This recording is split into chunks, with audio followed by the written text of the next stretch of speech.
Dengan harta benda orang kita yakin. Orang kita ni dalam bab duit ni yakin sungguhlah kitanya. Sebab kita nampak nilai duit tadi. Kita rasa nilai duit. Nak sebutnya demikian. Orang kita kan, saya buat contoh yang mudah lah. Biasa kita ni kalau kita sebut semayang berjemaah lebih baik daripada semayang seorang diri sebanyak 27 kali ganda. Orang kita tak nampak nilai 27 kali ganda tadi. Cuba kita tukar. Semayang berjemaah lebih baik daripada semayang seorang diri sebanyak RM27, kita sebut demikian. RM27. Lepas semayang tu imam bagi RM27, RM27 seorang.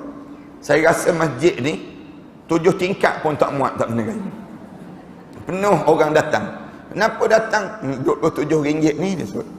Orang datang awal lagi dengan cucu-cucu pun bawa juga. Cucu pun bawa. Lepas semayang tu imam bagi RM27, RM27 seorang kan. Mesti dibawa cucu dia juga. Cucu saya ni jangan lupa, dia sebut demikian. Ni cucu saya pun semayang juga tadi. Kerana RM27. Nilai kebendaan. Orang kita ni pergi yakin dengan harta benda. Dia tak yakin dengan apa dia? Tak yakin dengan Islam. Pahala tak yakin. Orang kita tak yakin. Sebab tu Islam datang, Islam suruh kamu letak keyakinan yang pertama sebelum kamu mati, yang disebut dengan keyakinan dengan Islam. Kita dalam hidup kita ni, kalau orang datang bagi tahu kepada kita, nak tak ambil insurans ini, nak tak terlibat dengan insurans ni, kita tanya Islamik ke tak Islamik. Kita kena tanya, cara Islam ke tak cara Islam. Dia jawab tak, bukan cara Islam, tapi tak cara Islam pun untung ni, disebut demikian. Ni kita kata tak ada yang untungnya selagi mana kita tidak kembali pada Islam. Islam ni membawa keuntungan. Itu kaedah yang pertama. Benda yang pertama sebelum kita mati ni, jaga yang disebut keyakinan. Yang pertama. Yang kedua, sebelum kita menghadap depan Allah, kita jaga apa dia? Jaga ibadah pada Allah. Jaga ibadah. Dalam hidup ni, bersusah payahlah sikit kita dalam beribadah pada Allah. Biar kita ni bersungguh-sungguh dalam ibadah. Ibadah ni banyak. Satu ibadah khusus, satu lagi ibadah umum dipanggil. Ibadah khusus ni apa dia? Ibadah khusus ni dipanggil yang sembahyang, puasa, zakat ni ibadah khusus. Satu lagi ibadah umum. Ibadah umum ni, ulama-ulama sebut banyak benda. Kadang-kadang pergi pejabat boleh jadi ibadah, boleh jadi tidak jadi ibadah, dia jadi adat. Dia beza ibadah dengan adat. Adat satu perkara, kemudian yang keduanya ibadah tu sendiri. Kalau kita nak tahu ibadah umum ni macam mana, ulama-ulama tanya lagi. Ditanya lagi alim ulama, nak tahu ibadah umum ni macam mana? Yang pertama, setiap benda yang kita buat mesti diniatkan Allah. Tak boleh kita buat selain daripada Allah. Itu kita sedang buat ibadah. Buat satu benda tu mesti kerana Allah. Ni tanda kita sedang beribadah. Bila kita buat sesuatu, semuanya kerana Allah, kerana Allah. Tak boleh buat kerana selain daripada Allah. Orang tanya, kenapa datang ke masjid nak dengar ceramah? Kenapa nak dengar ceramah? Kerana ustaz muda sikit, misalnya contohnya. Yang datang. Suatu hari datang ustaz tua, tak datang-datang dah kita. Kenapa? Kerana kita datang kerana ustaz, kita tak datang kerana Allah. Dalam hidup kita ni, mesti kita buat kerana Allah. Orang tanya, kenapa datang masjid? Saya nak dengar ceramah. Kenapa nak dengar ceramah? Kerana Allah suruh saya dengar ceramah. Kerana Allah, dia panggil demikian. Tak boleh kita buat kerana yang lain daripada Allah. Tak boleh. Orang tanya, kenapa datang masjid nak dengar ceramah? Kenapa nak dengar ceramah? Jamuan disediakan, dia jawab demikian. Bila kita datang tu tidak kerana Allah, maka dia tak jadi ibadah. Semua benda yang kita buat mesti kerana Allah, kerana Allah, kerana Allah. Dia jadi demikian. Dalam hidup kita ni asas dalam kita beribadah pada Allah. Yang pertama. Yang kedua, ibadah ni boleh dimulakan dengan bismillah, diakhiri dengan alhamdulillah.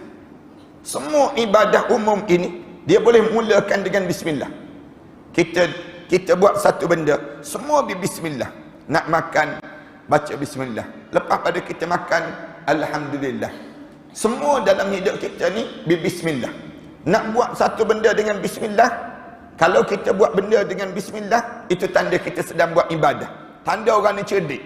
Mana-mana orang yang tak boleh baca bismillah, satu benda yang tak boleh baca bismillah, kita jangan buat. Jangan buat. Kerana dia tak jadi ibadah dalam hidup kita. Kita nak tidur, bismillah. Nak jalan, bismillah.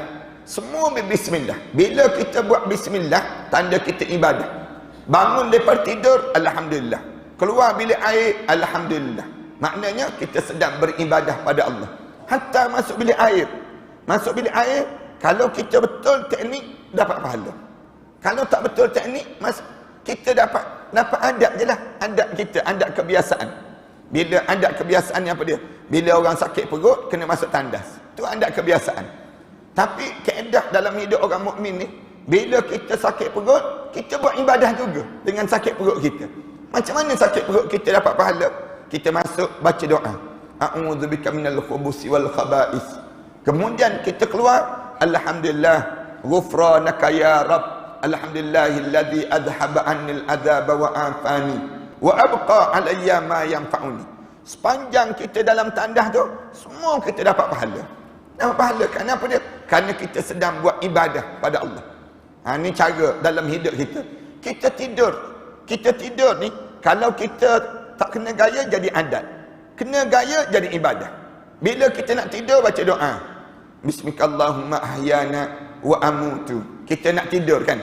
Bangun daripada tidur celik-celik mata. Alhamdulillah alladzi ahyana ba'dama amatana wa ilaihin nusyur. Sepanjang kita tidur tu semua boleh pahala. Dapat pahala pada diri kita demikian. Ni ibadah. Ini panggil ibadah umum dalam hidup. Kerana maksiat tak boleh baca bismillah.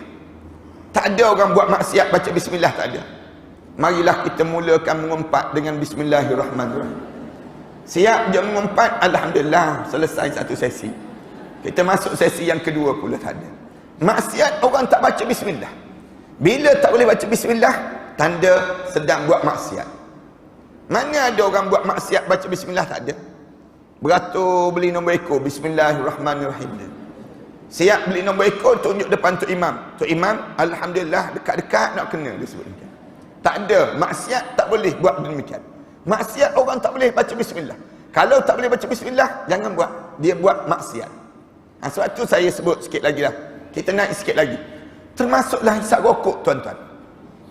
Hisap rokok orang tak baca bismillah.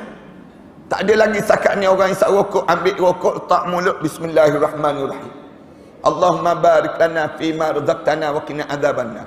Baca doa tak ada. Siap je isap rokok, tengah rokok sebut alhamdulillah, dia sebut demikian. Anak sebutnya gambaran bila tak boleh baca bismillah, jangan buat. Kenapa? Kerana dia tidak ibadah. Semua benda yang boleh baca bismillah tanda ibadah. Dua, tanda ibadah. Yang tiga, tanda ibadah ni apa dia? Tanda ibadah umum. Nak suruh kita ni sentiasa jaga ibadah sebelum kita menghadap depan Allah. Dalam hidup kita, setiap kali mana kita buat satu benda yang disuruh oleh Allah, kita akan penat. Tanda ibadah. Ibadah ni penat. Penat. Kenapa penat? Penat di dunia, dia akan rehat di akhirat. Itu kaedah dalam hidup kita. Semua ibadah ni penat. Sembahyang penat, puasa penat, ni tunggu ustaz sampai pun penat, dia panggil macam. Kemudian hidup kita ni jadi penat. Kita buat semua benda yang kita disuruh oleh Allah penat. Susun rumah tangga penat, nak tunggu suami pulang penat. Dalam hidup kita, kita buat satu benda yang penat, itulah tanda ibadah. Ibadah ni dia penat. Semua ibadah ni penat. Kerana apa dia? Siapa yang penat di dunia, dia rehat di dalam kubur nanti. Siapa yang rehat di dunia, dia penat dalam kubur nanti. Tak semayang, orang semayang penat. Manakala orang yang tak semayang rehat. Tapi rehat di dunia, dia penat dalam kubur kejap. Itu kaedah dalam hidup kita. Manakala buat maksiat tak pernah penat. Mana ada orang penat buat maksiat? Tak ada. Orang buat maksiat semua segar-segar. Tak ada lagi orang tengah-tengah mengumpat tertidur, tak ada lagi. Tak ada lagi setakat ni orang tengah-tengah mengumpat terhangguk dia. Orang tanya, buat benda tu, mengumpat dia jawab. Tak ada. Orang yang dengar kuliah, biasa je tertidur, biasa. Kerana dia penat. Lamanya ustaz ni. Lagi lama dengar, lagi penat. Lagi lama dengar, lagi penat. Yang menyebabkan, buat benda yang disuruh oleh Allah ni semua penat. Cuba kita mengumpat sebelah orang tidur. Bingkang bangun orang tidur tu. Siapa? Dia tanya. Segar terus dia ni. Semua buat maksiat ni segar-segar. Orang kita kan, dia boleh tunggu sampai pukul 12 tengah malam. Boleh tunggu. Nak tunggu jam denting je. Ting, ting, ting. Bila jam denting, ting, ting, ting, ting tu, dia nak buat apa? Dia nak sebut, ye, tu je. Yang dia nak tunggu jam berdenting tu kan, sampai tengah malam. Malam-malam kemerdekaan ke, malam tahun baru ke, nak masuk, dia kira tu, 5, 4, 3, 2, 1. Dia nak sebut apa? Nak sebut ye je. Yang dia nak sebut tersebut. Dia nak tunggu tu. Kalau begitu baik, cepatkan jam tu, denting awal dia panggil. Tapi rela dia tunggu je. Nak gambarkan pada kita apa dia? Maksiat, semua segar-segar. Cuba kita kuliah, panjang sikit je. Start daripada maghrib, panjang, pukul 9 lebih je. Orang pun tengok jam, kejap-kejap tengok jam. Anda ingat lagi anak khutbah Jumaat, satu masjid, tengah khutbah Jumaat. Khutbah Jumaat ni, tengah datang mimbar gini. Kita khutbah Jumaat tu, 10 minit lagi nak pukul 2. Seorang makmum tu angkat jam, tunjuk jam. Tunjuk jam ni pada kita. Ni tunjuk jam. Lepas tu dia buat ni. Dia makmum kat bawah. Makmum kat bawah boleh tunjuk demikian. Ana tengok dia angkat jam tu, pun ana pun angkat jam juga tunjuk. Aku pun ada jam lah nak sebut. Bukan kau seorang ada jam. Nak sebutnya, padahal 10 minit lagi nak pukul 2. Mentang-mentang dia kerja. Katakanlah, tunggu, sabarlah sikit, penghujung dah. Dah penghujung dah khutbah. Tapi nak gambarkan orang kita ni, kalau buat benda yang disuruh oleh Allah, berkira-kira dalam hidup. Sebab tu jangan berkira dalam buat ibadah pada Allah. Bila kita nak suruh kita dekat dengan Allah, dalam hidup kita ni, buatlah ibadah kita ni sepanjang masa. Walaupun kita penat, kerana kita tahu, kejap lagi kita akan rehat dalam kubur. Kita akan rehat. Kita nak buat pilihan yang mana? Nak rehat di dunia ke nak rehat dalam kubur? Kalau orang yang cerdik, Rasulullah sebut, cerdik kamu nak rehat dalam kubur, bukan kamu nak rehat di dunia. Dunia ni yaumul amal, hari untuk kita buat kerja kita. Manakala masuk kubur, yaumul jaza, hari untuk dibalas segala ganjaran. Tak ada lagi amalan-amalan. yang perlu kita buat. Sekarang buat je benda yang disuruh oleh Allah. Kerana yang kita buat tu bukan kita buat untuk orang, kita buat untuk diri kita sendiri. Saya sebut banyak kali kan pada jemaah sekalian, jemaah janganlah rasa sedih, janganlah kita rasa kecewa dengan amalan yang kita buat. Kalaupun tak ada orang puji, tak ada pun orang sebut-sebut tentang amalan kita, jangan sedih. Kerana yang kita buat tu untuk diri kita, bukan untuk orang lain. Anda buat contoh yang paling ringkas kan, yang pernah anda cerita pada jemaah. Kadang-kadang kita ni, bila kita berjumpa kawan-kawan kita, kita senyum. Kita senyum. Bila kita senyum tu, dia paling tu, kita jadi rasa sedih. Dia paling tu, dah dia paling, dia sebut pula, dia sebut demikian. Dia sebut tu, kita pun rasa sedih. Jangan sedih. Ulama-ulama ajar, bila kita senyum, dia paling, kita terus senyum kita. Kita sebut, aku bukan senyum pada engkau pun, aku senyum pada aku sendiri. Sebut. Amalan yang aku buat ni bukan untuk engkau. Amalan yang aku buat ni untuk diri aku. Semua benda yang kita buat yang baik, semua kembali balik pada kita. Manakala yang buruk yang kita buat, dia bukan kena pada orang tersebut, kena pada diri kita sendiri. Ini kaedah dalam hidup kita. Sebab tu, kalau ada orang buat jahat pada kita, kita jangan rasa sedih. Jahat itu sebenarnya tak kena pun pada kita, kena pada diri dia balik. Cuma kita rasa sedih kesian dia, kerana jahat dia tadi menyebabkan bertimbul-timbul lagi jahat ke atas diri dia, menyebabkan diri kita ni lapang dada. Yang ni yang diajar dalam hidup kita ni. Orang mukmin ni, dia sentiasa cerdik dalam hidup dia. Cerdik, dia nampak kalau ada orang buat khianat pada diri dia, bukan dia buat khianat pada diri kita, tapi dia buat khianat pada diri dia sendiri. Nabi Muhammad sallallahu alaihi wasallam, contoh yang mudah kan, bangun pagi je tengok orang letak sampah depan rumah Rasulullah. Bangun pagi je tengok ada sampah depan rumah Rasulullah. Apa yang Rasulullah buat? Rasulullah ambil sampah tersebut, buang ke dalam tong sampah. Cara Rasulullah sallallahu alaihi wasallam ni kan, ada perangai orang kita ni, dia duduk rumah, banyak-banyak rumah ni, dia ambil sampah dia pergi letak di rumah orang lain. Ni ada juga penyakit ni kan, kadang-kadang kita letak tong sampah kat luar, misal contoh, tong sampah kita kat luar, kejap lagi penuh je sampah. Kita tengok sampah siapa pula kita sebut. Bukan sampah kita pun, bukan zaman kita aja, zaman Rasulullah lagi demikian. Perangai orang ni, perangai yang buruk orang ni, dia ambil sampah tadi, dia pergi letak depan rumah Rasulullah sallallahu alaihi wasallam. Rasulullah pula ambil sampah, dia nampak sampah tu pahala, ambil sampah tu Rasulullah buang. Bangun setiap pagi begitu. Suatu pagi Rasulullah sallallahu alaihi wasallam bangun, tengok sampah ni tak ada. Tengok sampah tak ada kan? Rasulullah tanya, mana orang yang biasa buang sampah tak buang pagi ni kenapa? Rasulullah tanya soalan demikian. Sahabat-sahabat jawab, dia demam malaria, senang kita ni. Demam denggi lah tu. Sampai tak bangun-bangun. Rasulullah kata demam.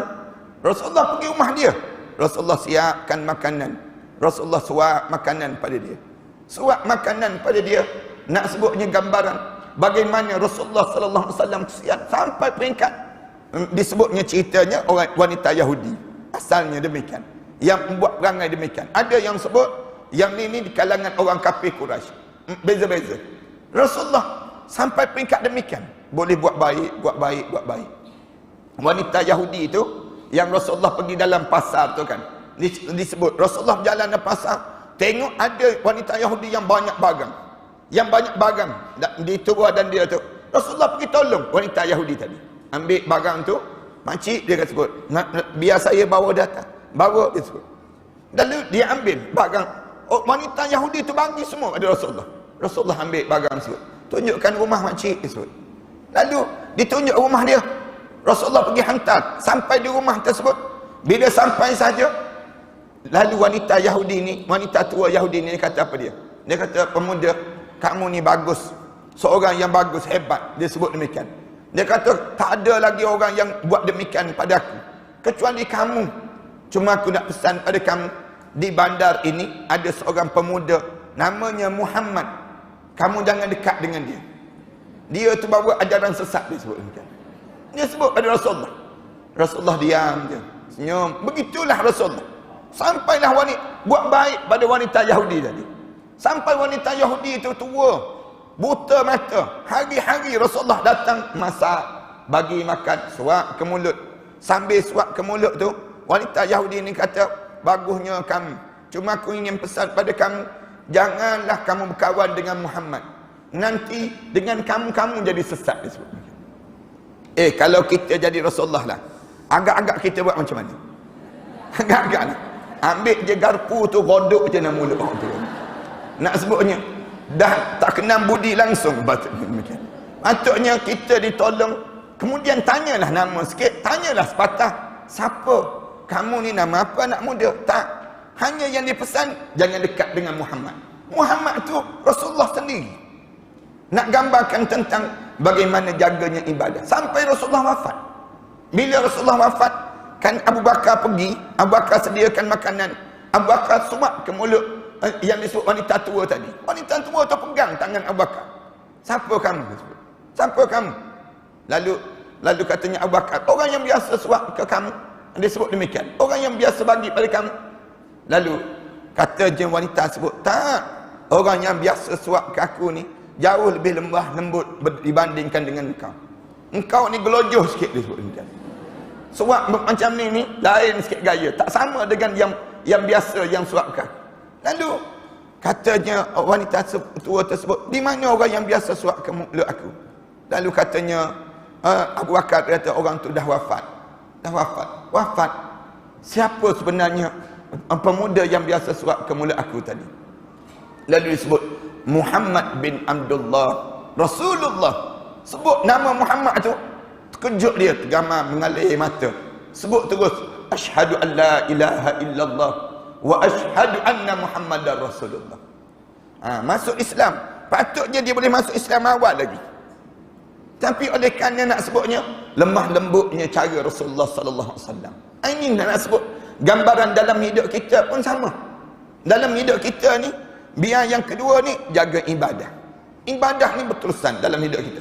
Ibadah ni kita penat bila kita nak buat. Tapi kita akan rehat lepas pada sebut. 3. Yang keempat, tanda ibadah ni apa dia? Bila kita buat, kita tenang dalam kita melaksanakan ibadah. Semua benda yang kita buat ni kita rasa lapang je dada. Tenang je hati kita.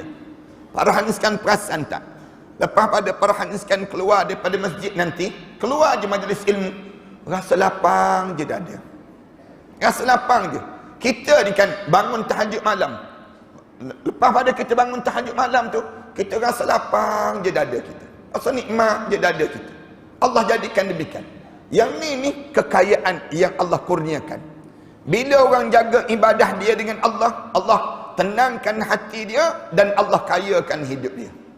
Kayakan hidup ni bukan dengan harta tak, tapi dengan kita menjadi hamba pada Allah. Bila kita boleh jadi hamba pada Allah, kayalah dalam hidup. Tapi kalau kita tak boleh jadi hamba pada Allah, kita akan miskin sampai bila-bila. Kita akan jadi susah dalam hidup kita. Cuba tanya orang yang pergi Mekah kan. Orang pergi Mekah tu, balik daripada Mekah, kita tanya pada dia, seronok tak pergi Mekah? Seronok. Seronok.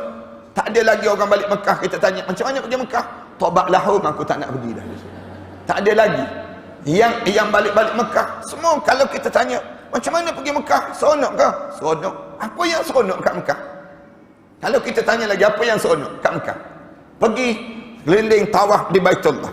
Kemudian yang kitanya habis duit lagi, demam lagi, letih lagi. Apa dia? Yang betis kita ni pula kerah lagi senang kita. Bila kita pergi ke Mekah, benda apa yang seronok? Tak. Ternampak-nampak, terngiang-ngiang. Saat mana kita ni dalam keadaan sujud pada Allah, terdengar-dengar suara alunan bacaan Al-Quran Karim. Dan ini sebabnya gambaran apa dia?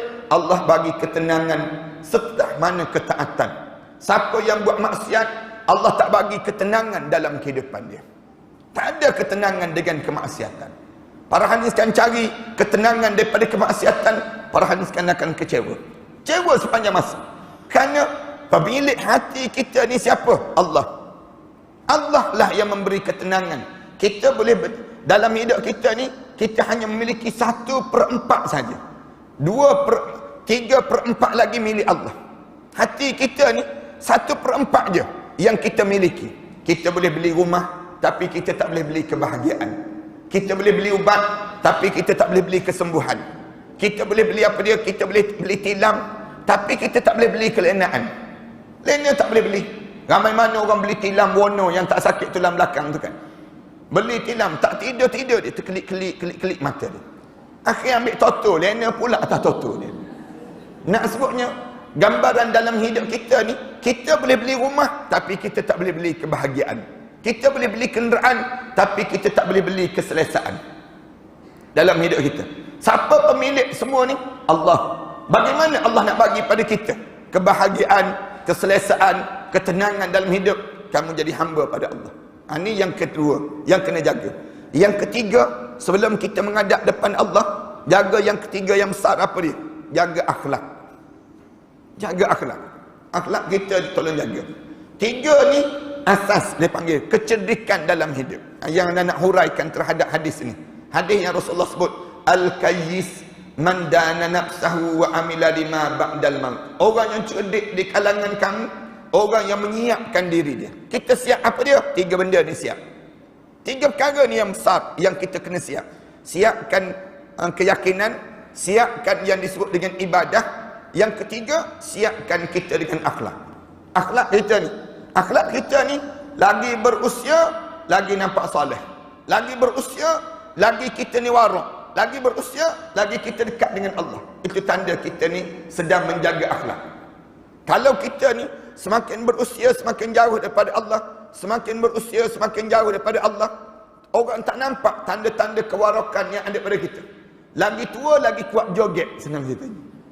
Lagi tua, lagi karaoke. Lagi tua, lagi jauh dengan Allah. Yang maknanya, dia kamu ni bukan orang yang terbaik akhlak. Buruk akhlak dalam hidup kamu.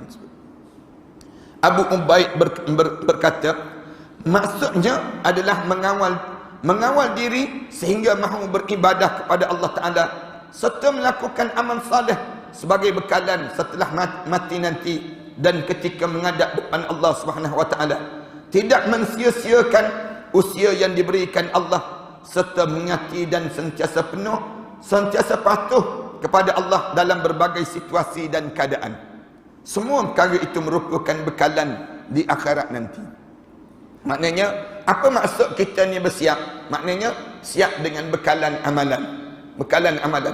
Sebagaimana kita ni kan, kalau kita nak berjalan jauh, maka kita akan ada bekalan. Duit kita cukup.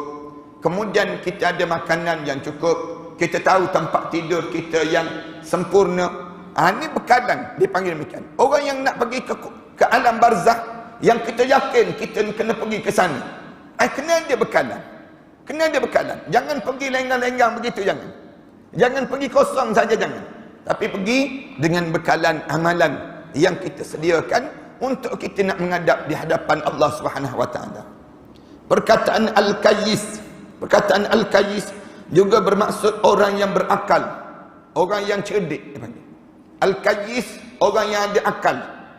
Akal ni maksudnya cerdiklah pada diri kamu. Suatu Islam larang di antara benda yang kamu jangan kamu rosakkan dalam hidup kamu, rosakkan akal. Jangan. Islam suruh kita ni sentiasa berakal. Macam mana kita nak berakal dalam diri kita ni? Jangan rosakkan akal kita. Jangan minum arak, jangan buat benda-benda yang dilarang oleh Allah. Nanti rosak akal kamu. Lalu Islam suruh dalam hidup kita ni jadi secerdik-cerdik manusia, mengasah akal, mencerdikkan hidup. Kalau orang tanya, kenapa datang majlis ilmu? Saya nak jadi orang yang cerdik. Saya nak jadi orang cerdik. Orang tanya, apa nak menunjukkan kamu ni dah jadi cerdik? Kan datang majlis ilmu kita ni kan. Kita ni mana ada kelas, mana ada ujian akhir tahun pun kita ni. Kita ni tak ada peperiksaan pun. Nak membuktikan kita ni cerdik apa dia? Amalan kita. Benda yang kita belajar ni, lepas pada ni kita ikut. Ada satu benda je yang kadang-kadang kita datang belajar ni, kita banyak kita dengar, tapi kita boleh buat satu je. Benda apa? Mulut sentiasa bersyukur. Kadang-kadang kan dalam diri kita datang dengar kuliah. Ada ramai kan orang kita ni datang dengar kuliah. Orang tanya dia, dengar kuliah ke tadi? Dengar. Sonok ke? Sonok. Ustaz cerita tadi, sonok. Benda apa yang ustaz sebut? Entah. Benda apa yang ustaz sebut? Tapi seronok disebut. Seronok. Dalam banyak-banyak yang dia sebut entah tu, dia boleh pegang satu je. Satu je daripada yang dia belajar tadi. Apa dia? Saya boleh bersyukur pada Allah. Itu tanda dia cerdik. Tanda dia sedang mengasah kecerdikan dalam hidup. Dalam hidup dia, para hadirin sekalian perhati betul-betul. Kita ni kan, kalau kita datang dengan majlis ilmu, duduk dalam majlis ilmu je, perubahan itu berlaku dalam hidup. Berubah perangai kita. Dulu-dulu boleh jadi cara kita bercakap kasar.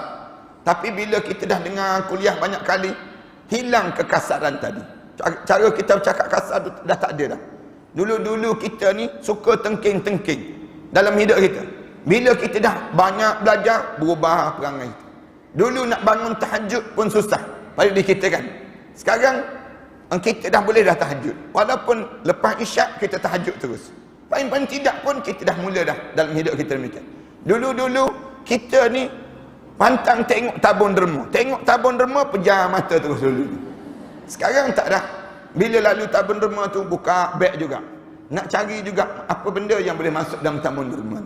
Menandakan apa dia? Perubahan telah wujud dalam diri kita. Perubahan untuk apa? Perubahan untuk kecerdikan. Orang cerdik je layak masuk dalam syurga Allah.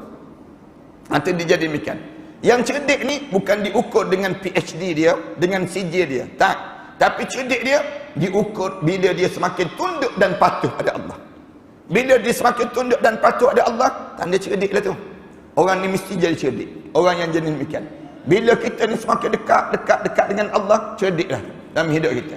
Satu Islam dia nak suruh kamu dekatkan diri kamu dengan Allah. Bila kamu boleh dekat diri kamu dengan Allah, kamu menjadi secerdik-cerdik manusia di atas muka bumi ini sendiri. Contoh manusia yang paling cerdik siapa dia? Nabi Muhammad sallallahu alaihi wasallam. Ini sahabat-sahabat ridwanullah alaihim ajma'in. Ni orang cerdik.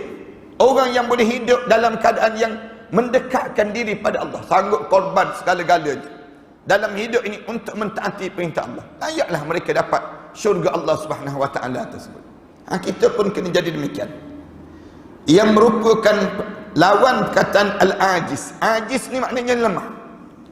Lawan perkataan al-qayyis, lawan dia apa dia? Ajiz. Ajiz ni maknanya sebodoh-bodoh manusia. Selembab-lembab manusia dipanggil.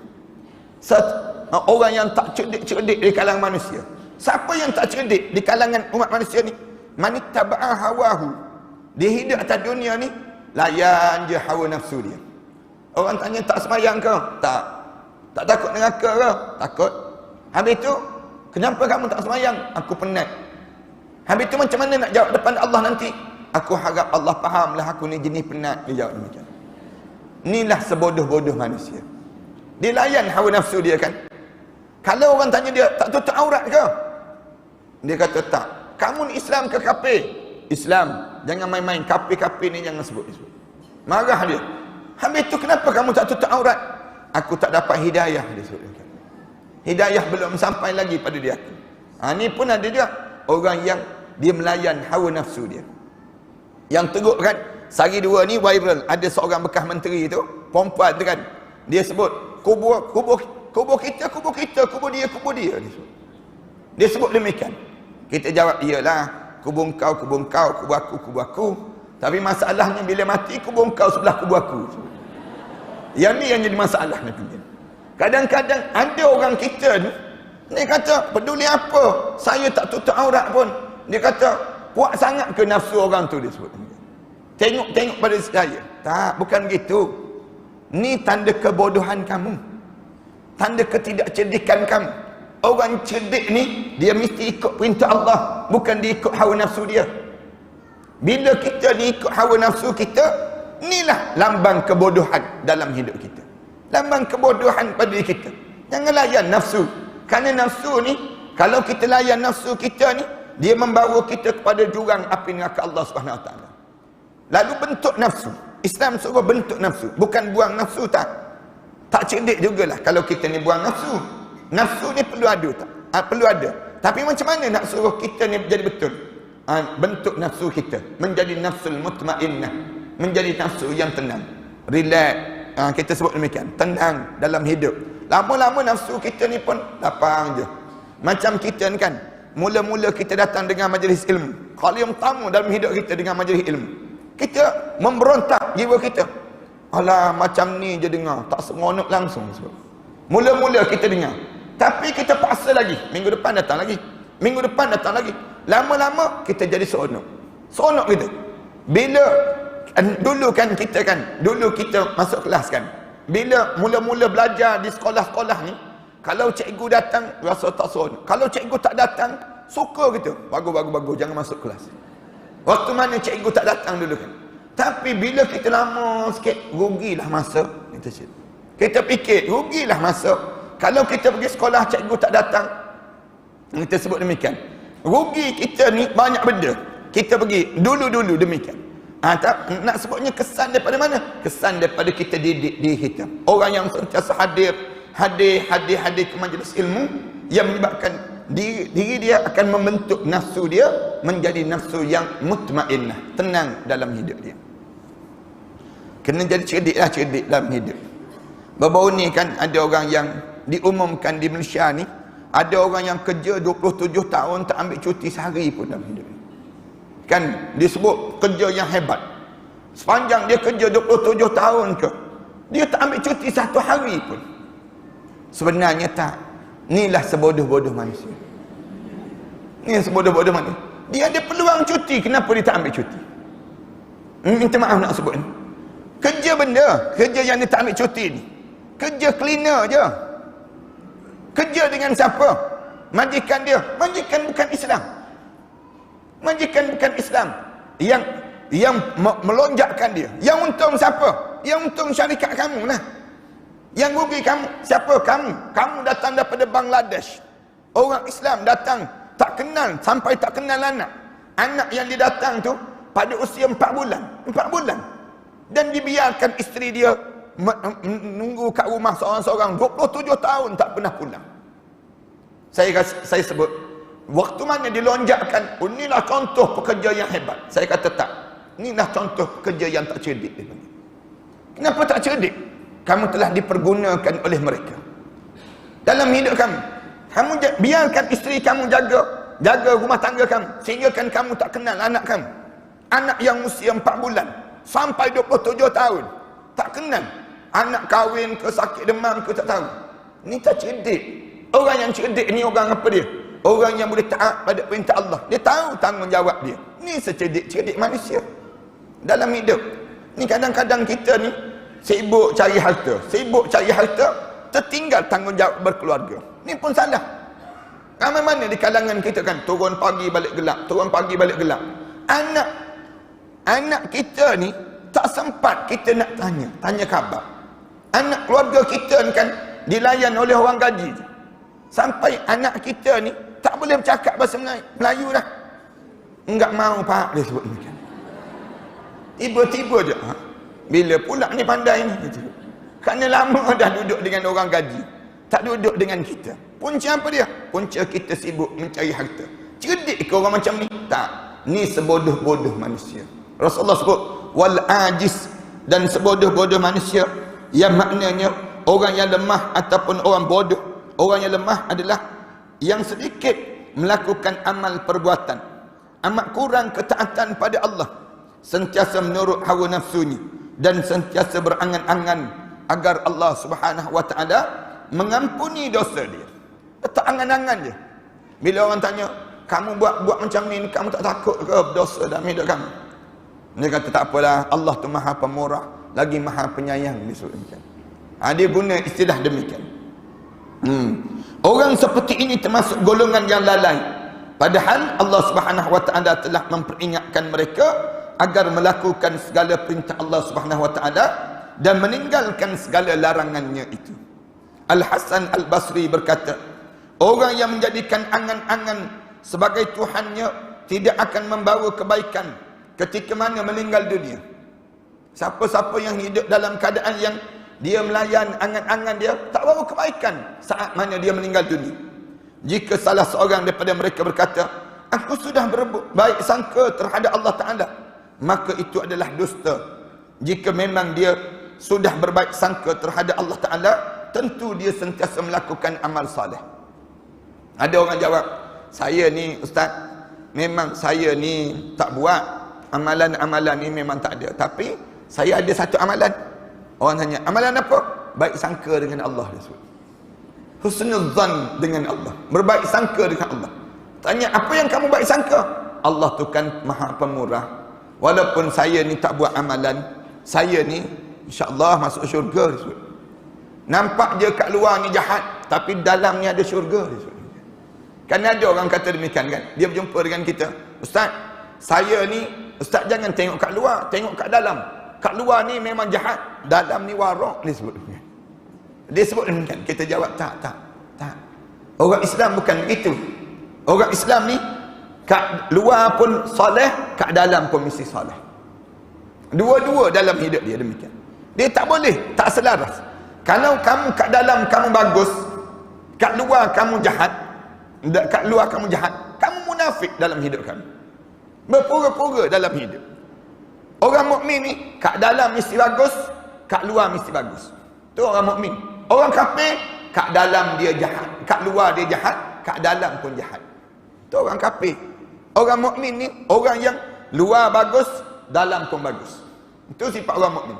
Kalau kamu kata kamu ni, saya ni ustaz, jahatlah kat luar ni, tapi kat dalam ni warak ustaz, dia sebut.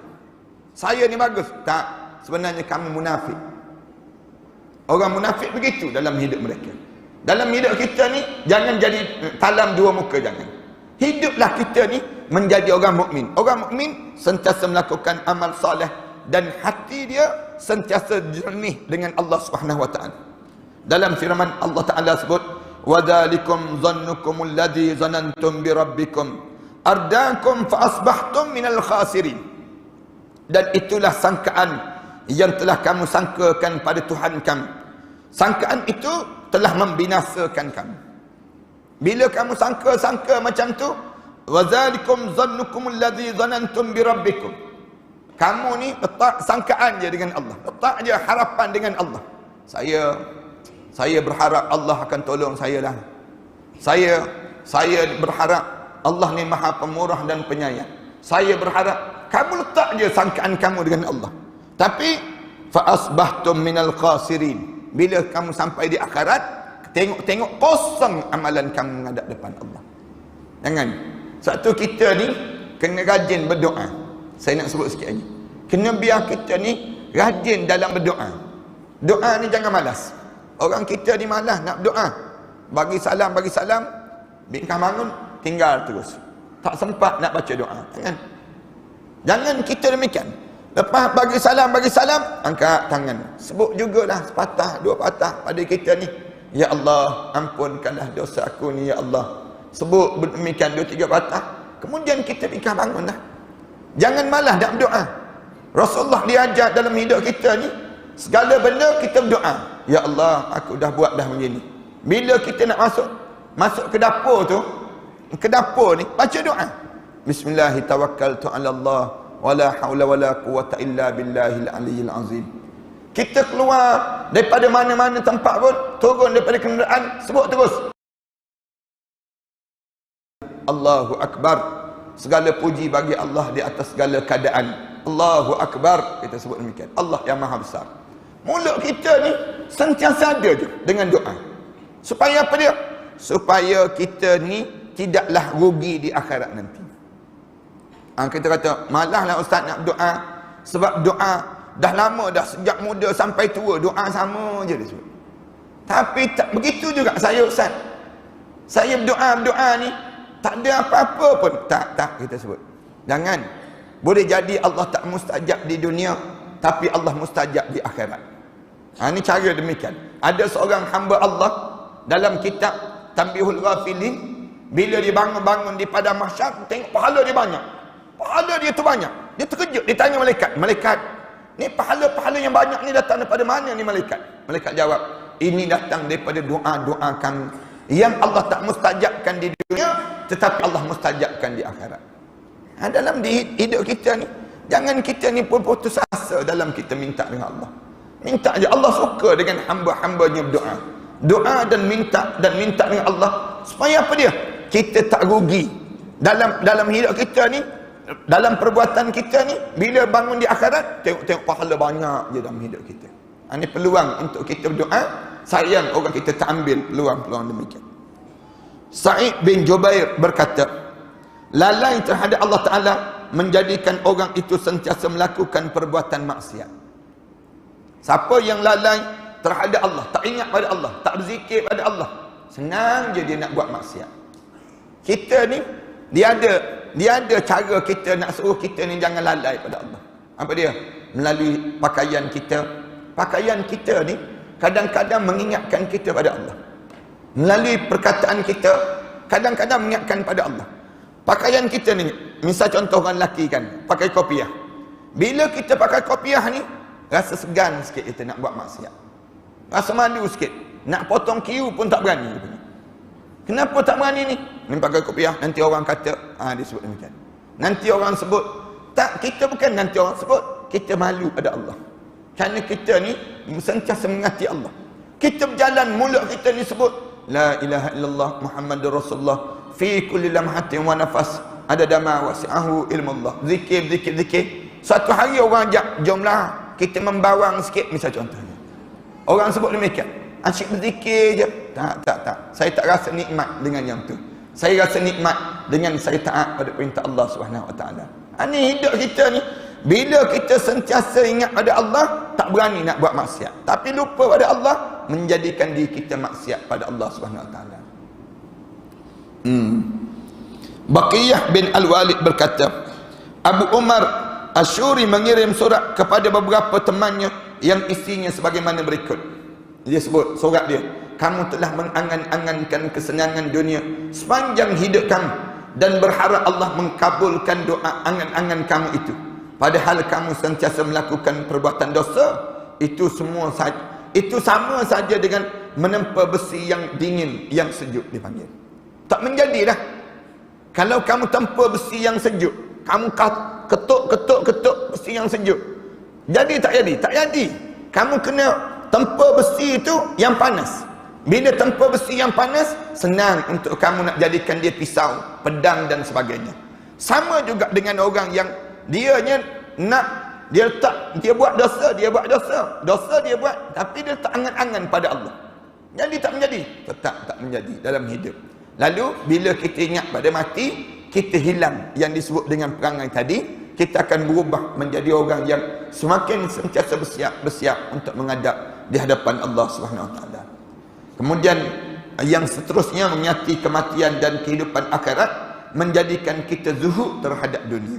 InsyaAllah kita sambung minggu yang akan datang nantilah. InsyaAllah dalam tajuk ini, di mana kita ingat pada mati ni menjadikan kita zuhud. Saya akan cerita pada jemaah sekalian lah, apa maksud zuhud dalam hidup. Zuhud ni pakai selipar lain-lain warna sebelah-sebelah ke? Tak. Bukan zuhud ni pakai baju compan jamping gitu, tak. Tapi zuhud ni ada kaedah dia dalam agama. Kita akan cerita pada minggu yang akan datang nantilah insya-Allah. Sallallahu ala Muhammad wa ala alihi wa sahbihi wa sallam. Walhamdulillahirabbil alamin. Terima kasih.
محمد رسول الله عليه صلاة الله وآله والأحبة.